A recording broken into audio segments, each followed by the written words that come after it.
आज की स्टोरी है, जितने अच्छे विचार होंगे जीत उतनी ही शानदार होगी। दुनिया में आप लोगों पर कंट्रोल करना सीख लेते हैं तो आप सबसे पावरफुल, लेकिन अगर आप खुद पर कंट्रोल करना सीख लेते हैं तो आपसे महान इस दुनिया में कोई नहीं है। एक बार की बात है, गौतम बुद्ध से उनके शिष्य ने पूछा कि बताए कर्म क्या है।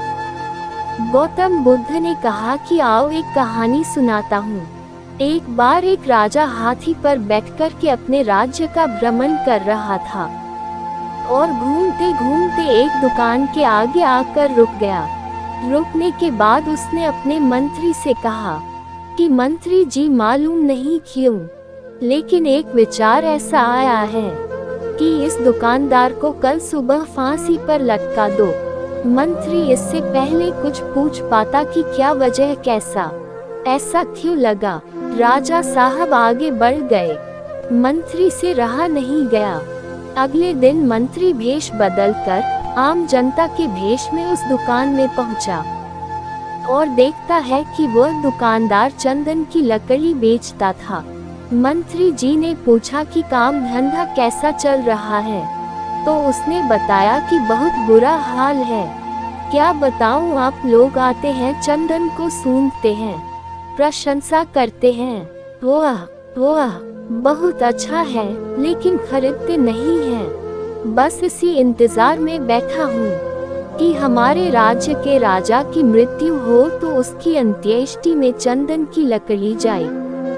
बहुत सारी चंदन की लकड़ी खरीदी जाएगी, वहाँ से शायद मेरे दिन बदलना शुरू हो जाए। मंत्री को सारा खेल समझ में आ गया कि ये जो सोचना है शायद यही विचार है नकारात्मक वाले की। राजा साहब जब यहाँ से निकले तो उनके दिमाग में भी इसके लिए उल्टा ही आया। बुद्धिमान मंत्री था, उसने एक विचार सोचा। उसने कहा, थोड़ी चंदन की लकड़ी खरीदना चाहता हूँ।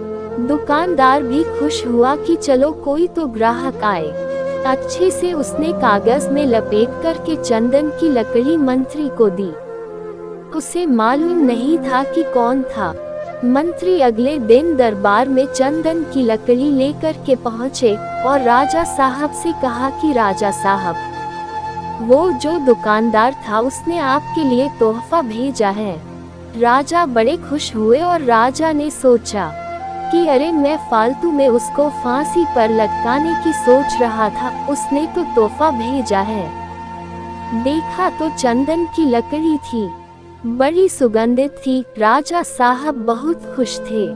राजा साहब ने सोने के सिक्के भिजवाए उस दुकानदार के लिए।